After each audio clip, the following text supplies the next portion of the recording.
இப்போ இந்த Microsoft எக்ஸலில் text function சொல்லி ஒரு ஃபங்க்ஷன் இருக்கும். அதனுடைய யூசேஜ் என்னன்னு சொல்லி பார்ப்போம். இப்போ கர்சர் அந்த இடத்த வச்சுருக்கேன். எனக்கு இந்த இடத்துல டேட்டு டைப் பண்ணணும். அதாவது நீனுடைய டுடேனுடைய டேட்டு வேணும். அப்போ என்ன கொடுப்பீங்க?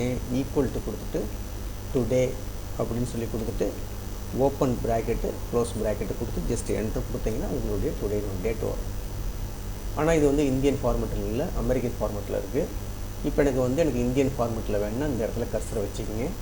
ஈக்குவல் டு கொடுத்துட்டு என்ன செஞ்சிட வேண்டியது, டெக்ஸ்ட்டுன்னு சொல்லி ஒரு ஃபங்க்ஷன் ஒன்று இருக்குது. டெக்ஸ்ட்னு சொல்லி ஒரு ஃபார்முலா இருக்குது. ஜஸ்ட்டு கிளிக் பண்ணிங்க. கிளிக் பண்ணிவிட்டு இந்த வேல்யூயை கிளிக் பண்ணிட்டு வேண்டியது கிளிக் பண்ணிங்க. கிளிக் பண்ணிட்டு ஒரு கமா கொடுத்துட்டு நம்ம என்ன ஃபார்மெட்டை அந்த ஃபார்மெட்டை வந்து கொட்டேஷனுக்குள்ளே கொடுத்துட வேண்டியது. இப்போ டிடி ஒரு ஐஃபன் கொடுத்துருங்க. அதே மாதிரி எம்எம் ஒரு ஐஃபன் கொடுத்துருங்க.